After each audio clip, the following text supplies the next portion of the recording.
Let's see what's cooking. It's time for Yo-Yo Max 12. Okay, let's make some vanilla extract. I went on eBay and I bought these vanilla beans from eBay. It cost me about $13, $14 for 40 of them because they offered 10 for free if you bought 3 packages. So I've got different kinds of vanilla here. I'm going to be using what they're calling extract grade.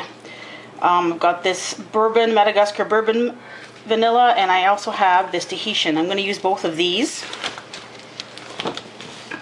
And these other ones I'm going to use for baking. These are the Prime Gourmet ones. So you have your vanilla beans and you have a bottle of vodka. That's what you're going to need. This is Polar Ice vodka that I bought at their local liquor store.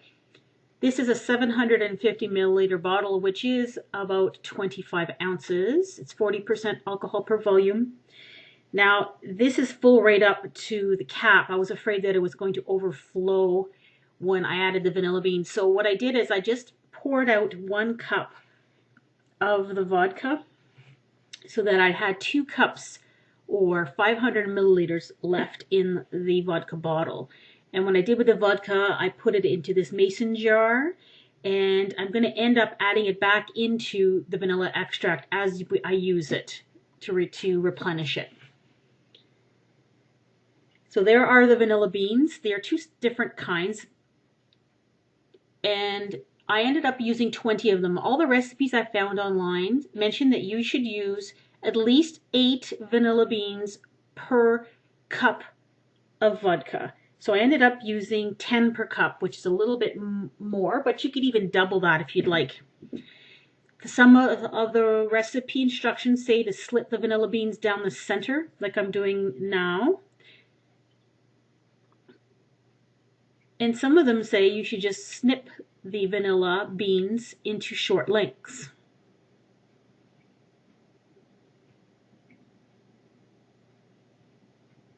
So most of the recipes say that any equipment you use to make this vanilla you should sterilize first in boiling water.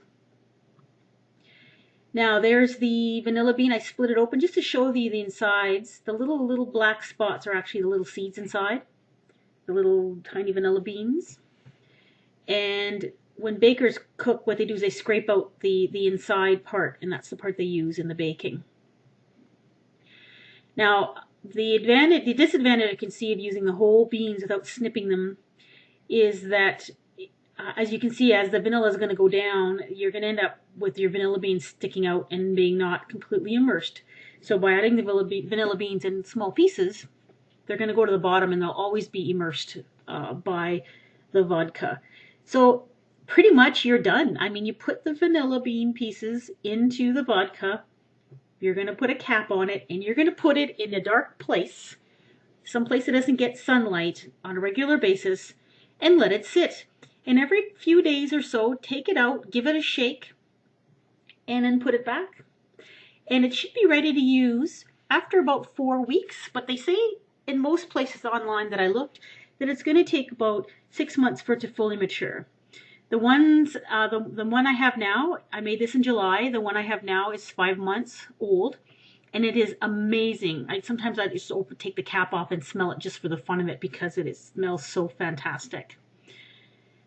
And you'll notice the color of the vodka will change. Like within 24 hours, you'll notice it darken up quite a bit. A lot of the websites also recommend that you use a dark colored bottle, green or brown bottle, instead of a clear one like this, because light can affect the vanilla. But I just used a clear bottle. And I didn't sterilize much with this because vodka is a sterilizing agent all on its own, so I wasn't really worried about contamination. There are numerous methods and recipes online of how to make your own vanilla. So there are all the vanilla beans at the bottom. And now you just have to wait. Here is my vanilla after 6 months. As you can see, you can't see through it anymore. It's quite dark. There are the vanilla beans in the bottom. So what I did is every few days or so, when I would think of it, I'd take it out, give it a shake, and put it back. So when it's ready to use, you could put it in smaller bottles if you want. I left it in this bottle. I'm going to show you how nice and dark it is. There it is. I wish you could smell this. It is heavenly. Vanilla is one of my most favorite flavors in the world.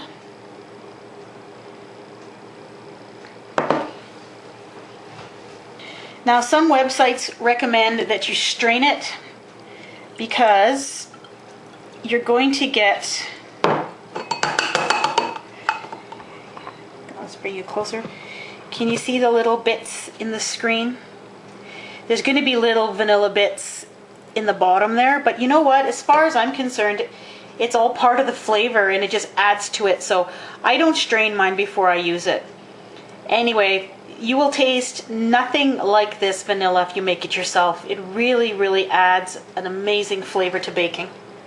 Give it a try. Oh, also, I wanted to mention that some of the instructions I found online mentioned that you can, once your vanilla goes down, you can refill it with more vodka, and that the beans will continue to give you more of the vanilla essence as time goes by, so that a bottle like this can potentially last you for many years.